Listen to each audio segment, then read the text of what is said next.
I'm not the only kid who grew up this way.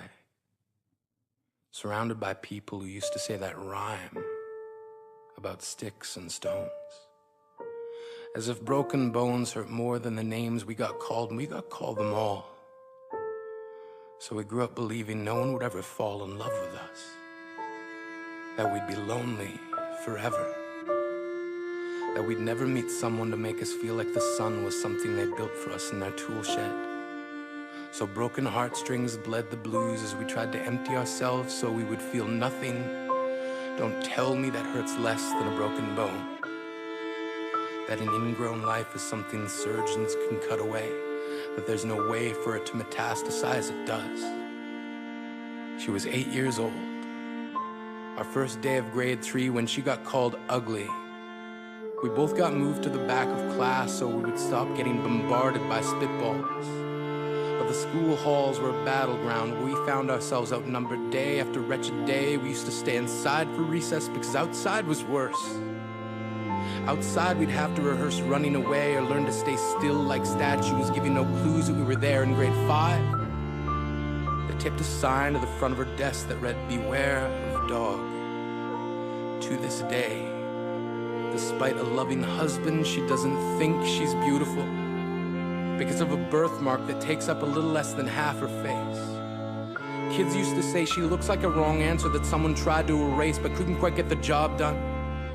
And they'll never understand that she's raising 2 kids whose definition of beauty begins with the word mom.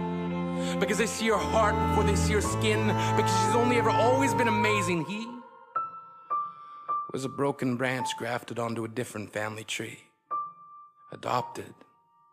Not because his parents opted for a different destiny. He was 3 when it became a mixed drink of 1 part left alone and 2 parts tragedy. Started therapy in 8th grade. Had a personality made up of tests and pills. Lived like the uphills were mountains and the downhills were cliffs. 4/5 suicidal, a tidal wave of antidepressants, and an adolescence being called pauper. 1 part because of the pills, 99 parts because of the cruelty.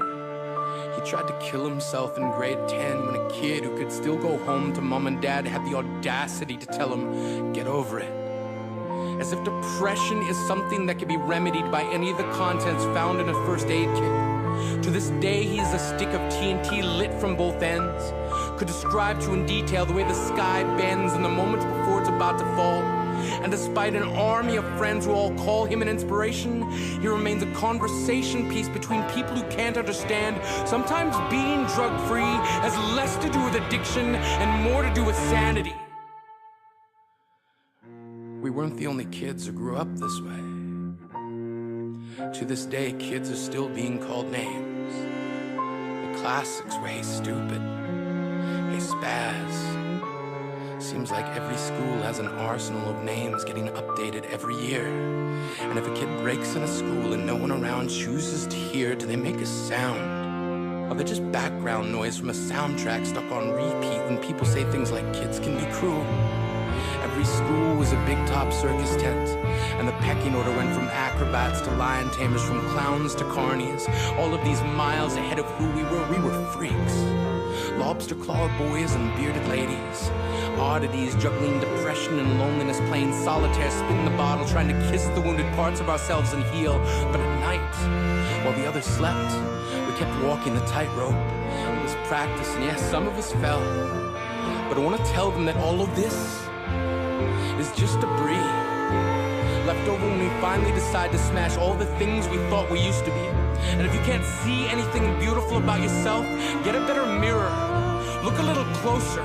Stare a little longer. Because there's something inside you that made you keep trying despite everyone who told you to quit. You built a cast around your broken heart and signed it yourself. You signed it. They were wrong. Because maybe you didn't belong to a group or a clique. Maybe they decided to pick you last for basketball or everything. Maybe you used to bring bruises and broken teeth to show and tell but never told. Because how can you hold your ground if everyone around you wants to bury you beneath it? You have to believe that they were wrong. They have to be wrong. Why else would we still be here? We grew up learning to cheer on the underdog because we see ourselves in them. We stay stem from a root planted in the belief that we are not what we were called. We are not abandoned cars stalled out and sitting empty on some highway. And if in some way we are, don't worry. We only got out to walk and get gas. We are graduating members from the class of We Made It.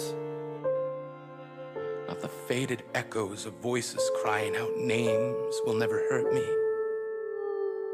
Of course, they did. But our lives will only ever always continue to be a balancing act that has less to do with pain and more to do with beauty.